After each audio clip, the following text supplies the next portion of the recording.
Well, hello, 2020. We've started a new year, a new decade.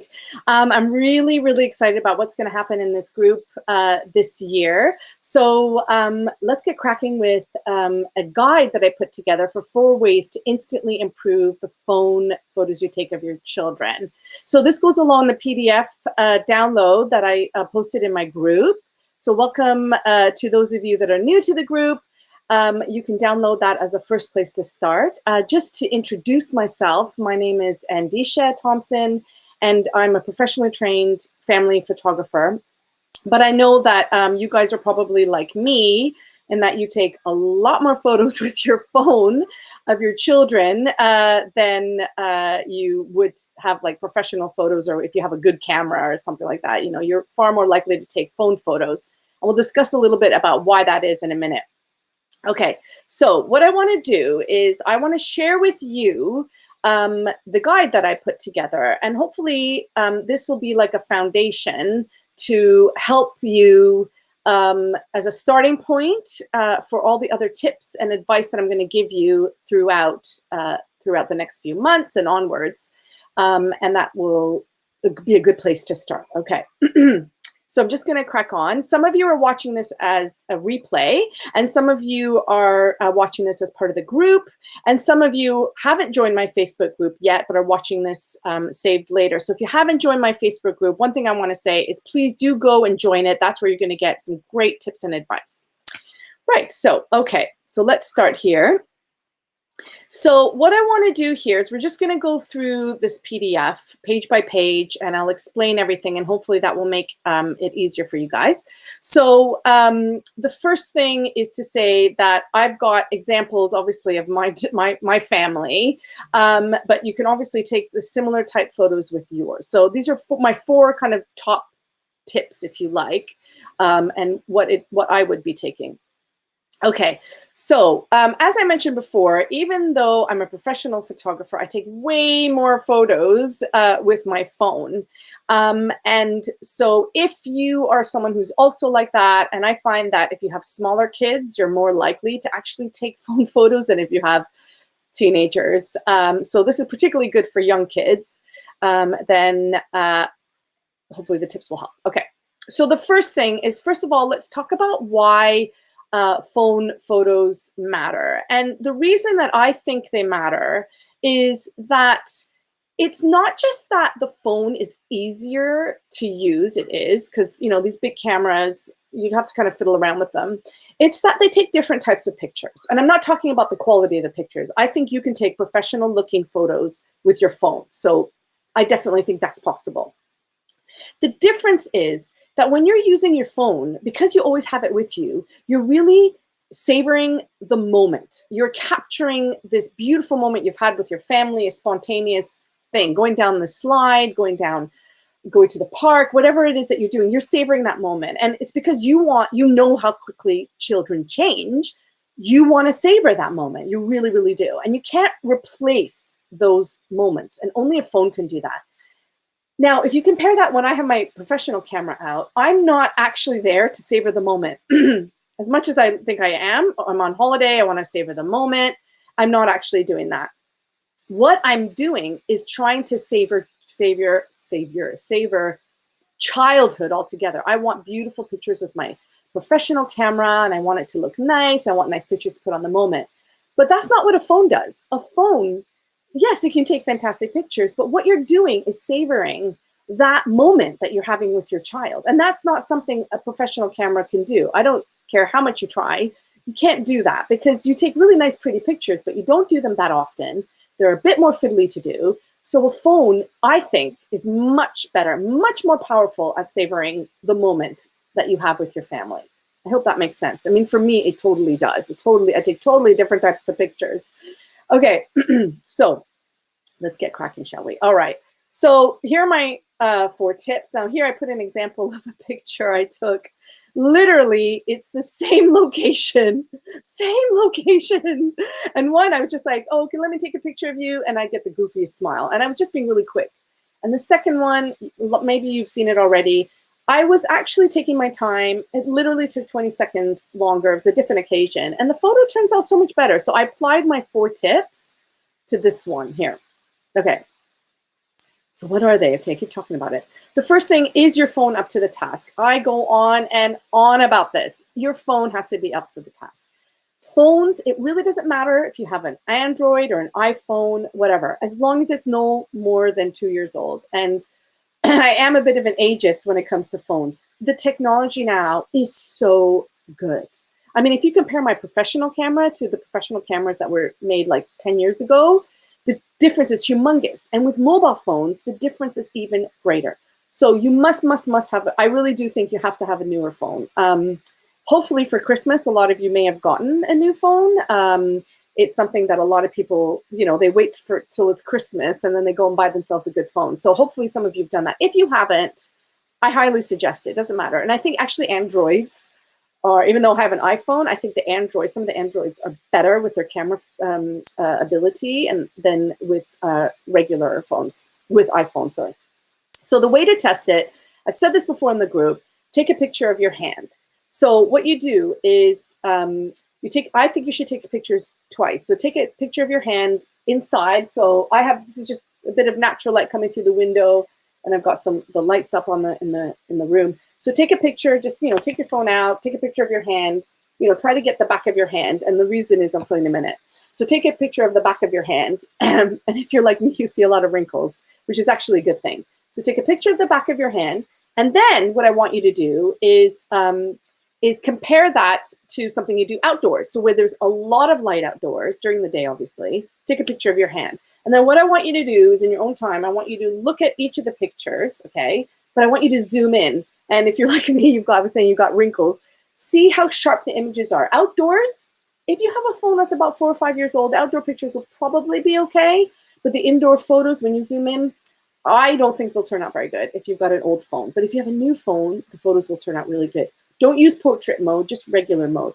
So compare that. If you think, okay, outdoors and indoors, they look pretty similar, I'm all right with it, fine, stick with it. But the newer phones will make a dramatic difference.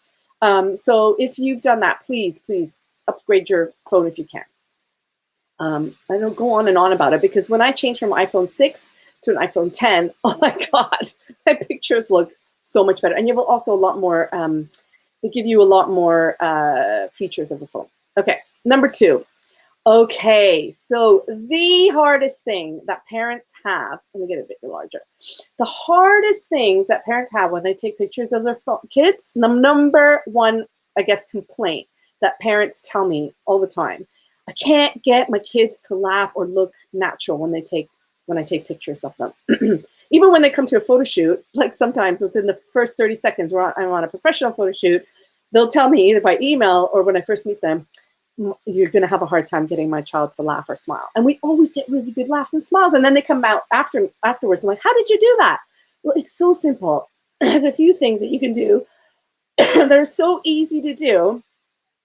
And a lot of people just don't do them. So one of my secrets, if you like, is to make sure you have an accomplice. Now, normally, I'd say normally, but not always, you're going to have someone with you when you're with your child. A lot of the times when you have a young child, you don't. If the child is under about a year or two, usually you don't need an accomplice. But when they're older than about a year and a half, too, they get a little bit tired of you taking pictures of them all the time. So you kind of need an extra boost. So one tip, this is just one of the many tips that I use, is have an accomplice, okay? So what you want to do, and I have seen instances where parents have not done this, and all they needed to do, and I'll tell you a little story, to make it better, is to have an accomplice. It's so easy. Like what parents do is this. This is what they normally do. Okay, the kids go in doing something fun. They're like, hey, Bobby, look at me, look at me, look at me. And I do this too sometimes. I go, Imogen, look at me, look at me. But she'll be like, yeah, what do you want? You know, and you get this look on their face, and it's just not ideal. Now, in this case, this picture here, I had an accomplice. I had my husband with me. What I do is I tell your accomplice, all they need to do is, instead of telling the child, say cheese, you get them to stand behind you, same angle as where the phone is, otherwise they're looking off in random directions. Get them in the same angle as where the parent, so you're there with your phone, you want the parent who's your accomplice to stand as close behind you as possible. And And all they need to do is go like this, literally, just make a face. All they need to do. Now, you can't use this day in and day out all the time because the child will be like, I'm used to this. But I want to tell you a story. So I was on the train yesterday, on the tube, going into London. And there were these three, there's a parent and a child. And the child, I'd say the boy was probably about 7. Okay, so he's a little bit older, and he was chatting with the mom.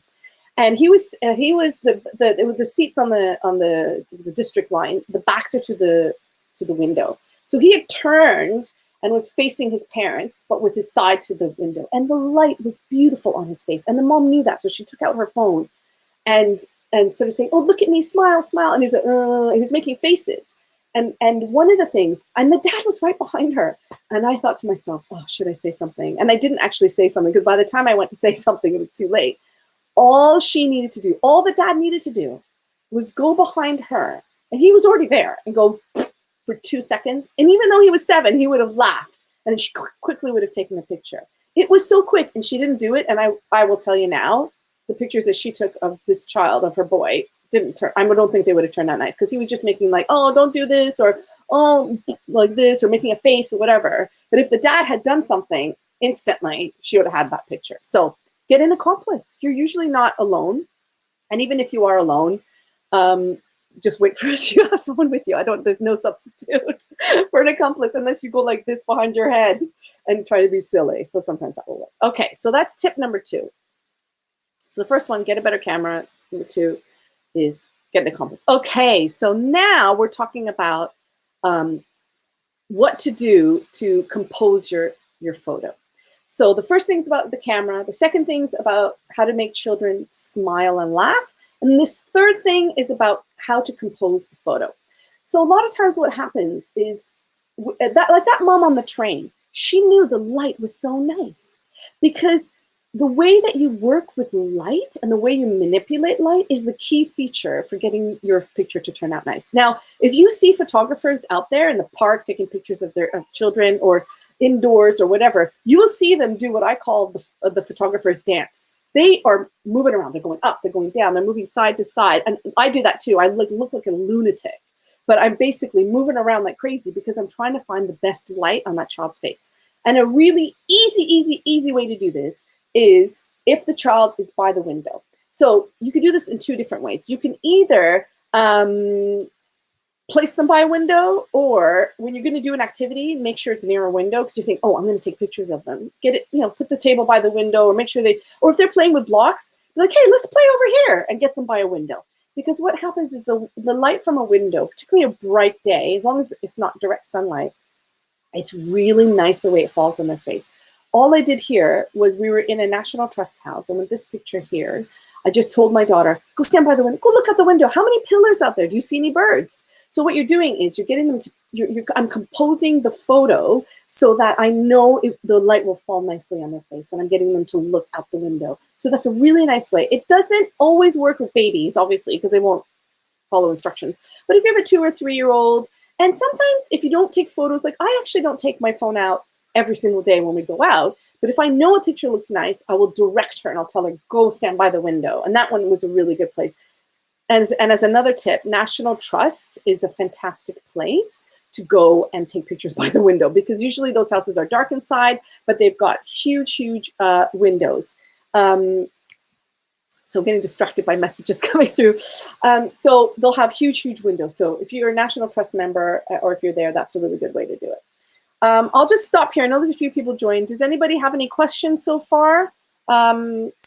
If you write a note, actually just write a note here if it all makes sense. Just say hi or hello, just so that I know all of this makes sense so far and it's quite useful. I can't actually see who posts it for some reason, but I can see that they've posted something. So if you are watching this, can you just pop a quick hello while I'm chatting, so I know that everything is going okay.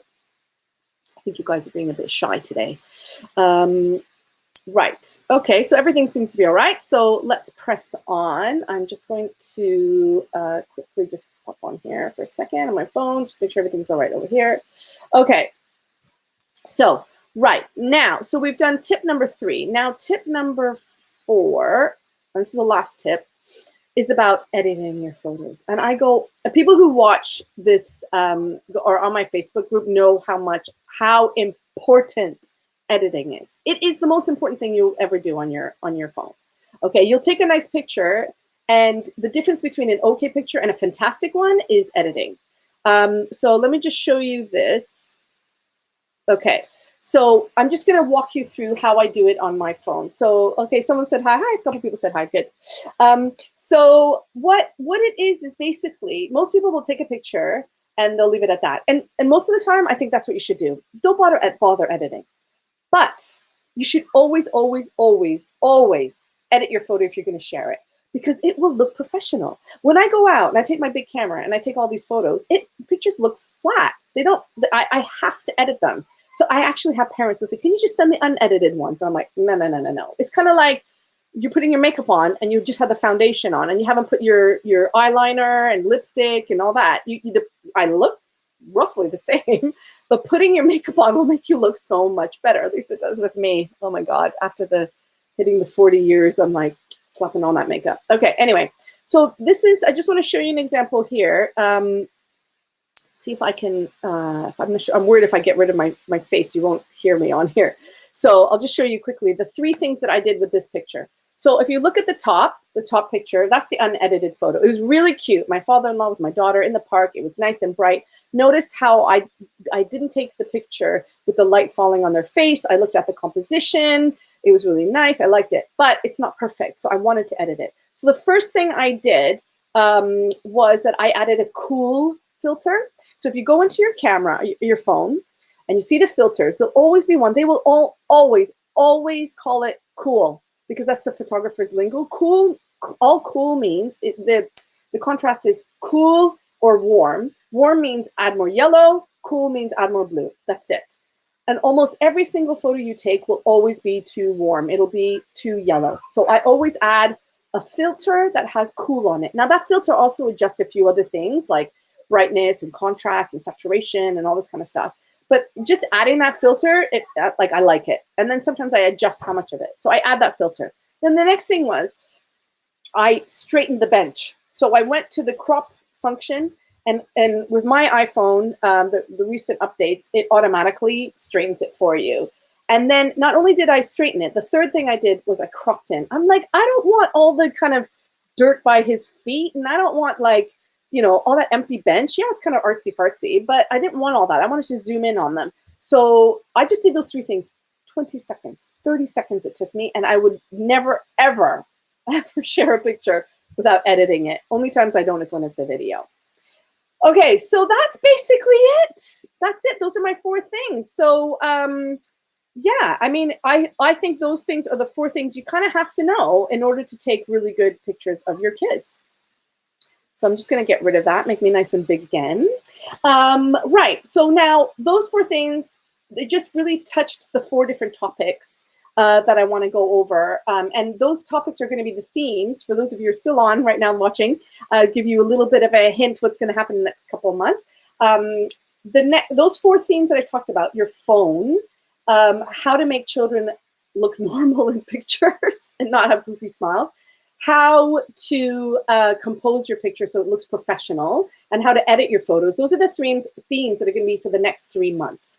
And also, I'm going to open up a waiting list so that after those 4 months are over, I'm going to do a boot camp for people. So this is going to be a more intense. We're going to go through those 4 topics in more detail: how to understand your phone, more tips about how to get children to laugh and smile naturally. We're going to go through all of that as a boot camp in so that January, February, March, April, and May. We're going to do a boot camp. And so I'm going to open up the waiting list for that. So because I have to limit the numbers, otherwise I get a bit too overwhelmed. So I want to have it a good size number, but I'm going to have a waiting list for it. And I'll give you details about that. It is going to be a paid boot camp because I really want to make the quality really good. So I want to invest my time into it.